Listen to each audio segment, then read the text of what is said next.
you guys? Welcome back to my channel and to another story time. You guys seem to really like these and I like telling them because I mean, why not laugh at my misfortunes? And if you know anything about me, you know that I have literally the worst luck ever. I'm not trying to be a negative person, but the things that happen to me are so outlandish and wild. It's like, if I'm gonna live to tell about it, I'm gonna tell you about it. So just a little reminder, my story times are not meant to scare you or traumatize you. I really just want to tell them for not only your entertainment, but also to learn from my mistakes and the things that I have gone through in my life. So without further ado, this is my almost getting kidnapped by my Uber driver story time. Okay, so this happened when I was 24. I'm 30 now. Which is a hard pill to swallow, but yeah, this happened 6 years ago, and Uber wasn't too big in my area at that time at all. In fact, I had just started using them. I didn't have money or anything back then, so it wasn't like I was ordering Ubers left and right. Put you on my lap. Okay, sorry. She wants to be on my lap for this. Say hi, Queenie, since you want to be in my video so bad, interrupting my whole video. So I was freshly out of a relationship and was dating a lot. And a guy in my circle of friends, like he wasn't in my inner circle, but he was always out when I was out, and we would like talk, and we were just like cool like that. He wound up asking me out on a date, and I was super excited because I thought he was hot. Like, he was fine as fuck, but he was short, so he wasn't typically like the guy I would go for. But I was like, you know what do I have to lose? I'm not looking for a relationship right now. Let me just go out with this guy, have a good time, whatever. So we plan a night, and he makes a reservation for a restaurant in the city. He lived like right over the bridge to the city, and I lived a little further into Jersey. So he said that he would order me an Uber, and we would meet at his place, and then we would drive from there into the city. And my broke ass was like, oh, he got money, he's ordering me an Uber, like it was some kind of like luxury vehicle. Like, he got me a private like black car but it was really like the most basic car ever. Like, it's just so funny like looking back. But anyway, so he ordered the Uber for me, and he told me like the make and model of the car and when the car would be arriving. Now I'm looking cute, okay? I was in a little black dress, I had heels on, and I looked good, like, I'm not gonna lie. So the Uber driver pulls up, I double check the license plate, whatever, I get in the car. So I get in the car, and immediately this guy is abnormally talkative. And one thing I noticed about him was that he had a very, very heavy accent. And we hadn't even made it out of my city yet. Like, I knew we still had a pretty long way to go. I didn't know the exact address of my date, but I knew the area it was in because I had partied in that area, and I actually live in that area right now, which is about like 25 minutes away from my mom's house. That's where I was living at the time. So he was just talking a lot, and he would say like weird things like we should be friends, like we should hang out. And I was kind of like, okay, this is weird, but maybe we're getting a little bit lost in translation because I could tell he's not from here. And I was like, you know, I would talk back and let him know that I was aware and I wasn't sleeping or anything like that. And I kind of just kept on talking about the fact that I was going on a date tonight, and the guy was waiting for me, and that we're gonna be late for the restaurant, so we better get there quick, like just to let him know that there is somebody waiting on me, and it's a man. He just keeps on talking. The conversation is getting really inappropriate. But then I noticed that we missed the turn for the highway. I didn't know exactly how to get to this guy's house. I've never been there before, but I knew that this was the highway that would take us in the right direction. And once we missed that exit, I was like, okay, well, maybe there's traffic, even though like it was like 8:30 on a Wednesday, and usually like traffic dies down between like 6 and 7. But I was like, oh, maybe there's traffic, maybe there's construction. And we keep driving, he's talking, and I noticed that he starts intentionally missing turns. It would tell him to go left and he would go right, or it would tell him to go right and he would go straight. And he was just like making all these wild turns, and I started to not even recognize anymore where we were at. So this is when I really started to get nervous, and I stopped talking because I was like, maybe my talking is distracting his driving and he just needs to pay attention to where we're going. So I stopped answering him altogether. He just keeps on going on and on, making a lot of like sexual innuendos, which I won't even mention in this video. It's so disgusting, and frankly, I'm not trying to get this video flagged. But yeah, he was saying a lot of inappropriate things, and it wasn't until we got onto a highway that I knew was the completely wrong direction that I really started to panic. And once I started to go into flight or fight mode, I started to think of ways to escape from the car. I was like, well, if I open the door and just jump out, how much damage could I possibly do to my body? How many bones would I break? Like, I need to get out of this car, like, right now. But we were on the highway for a really long time, and I was like, I can't jump out. Maybe this is all in my head. I'm just being nervous. I'm nervous about my date. Like, let me just chill. But if I would have known where I was at that time and how far I was from this guy's house, I would have legit had a heart attack.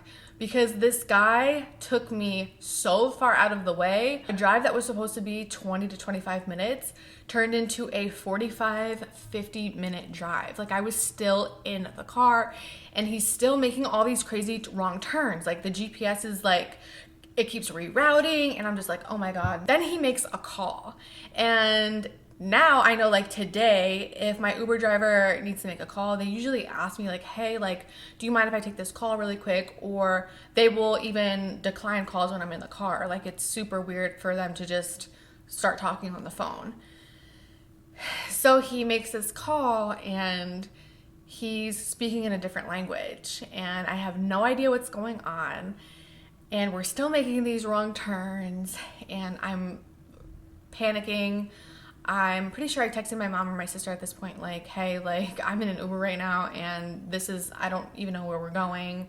It's getting pretty scary. At this time, Uber didn't have the safety feature that it has now, where, like, literally you could, like, press a certain button and you immediately get help or something like that, where, like, you're protected. They didn't have that back then. So I'm, like, panicking. Next thing you know, we pull into a Target, but he doesn't even pull up to the front. He pulls around the back to, like, the warehouse side, and it's completely dark outside. There's, like, no lights anywhere. There's no cars now. And I kid you not, I almost myself.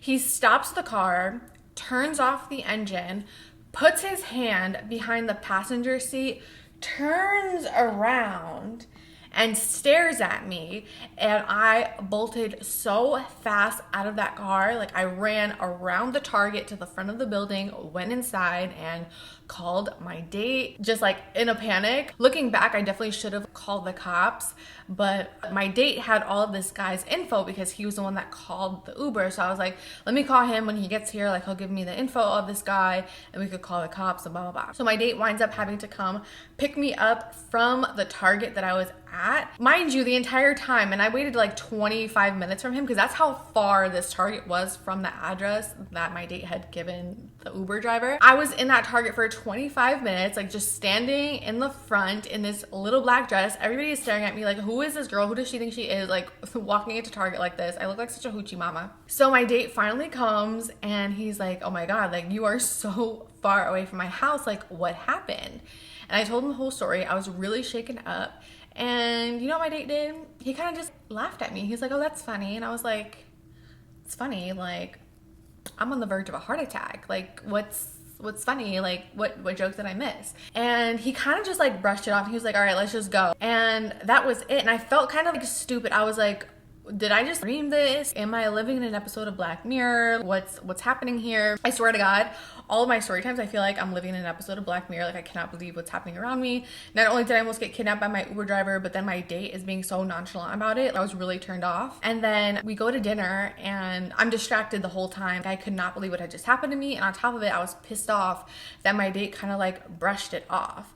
Because why would I want to be with a man who doesn't feel like he should protect me? For me, I have no interest in dating you if I don't feel like you're a protector. For me, like, my man has to be, like, my protector. Like, I could definitely fight for myself. I will fight a grown man.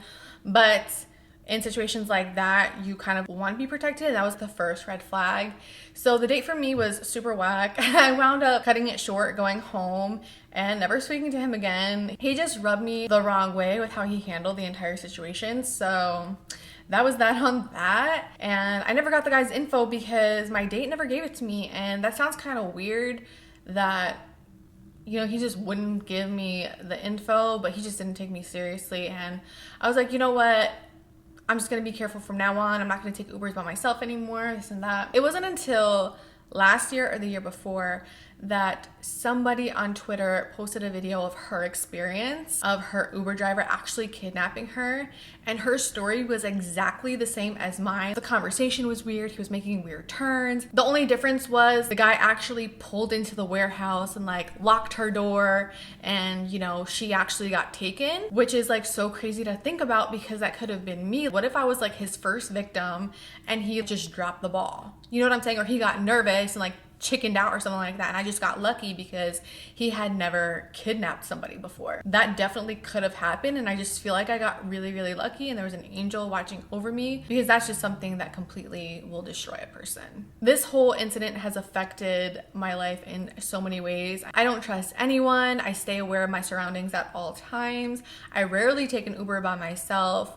I only do it when I absolutely have to, like when I'm going to the airport and there's somebody that always knows where I am. My mom and my sister have my location at all times, and even with that being said, I will text somebody and be like, hey, I'm just hopping in my Uber right now, I'll let you know when I get to the airport, just so they know that I'm safe, because there are some crazy ass people in this world, and you might think you're safe because you're getting a ride through an Uber app, but there's just, you know, you really just can't trust anybody. But that is it, you guys. That is my crazy Uber story time. Before we go, of course, I have to give my Angel Alert Army shout out. So today's Angel Alert Army shout out goes to Ronnie Delaney. Thank you so much for being on top of it, retweeting my video not once but twice. You're a real one, girl. Love you so much. And if you want to be a member of the Angel Alert Army, all you have to do is be subscribed to my channel, click the little notification bell, and retweet my video link when it goes live on Twitter. But for real, that's all I have for you guys for today. Thank you so much for watching. I will see you in the next one.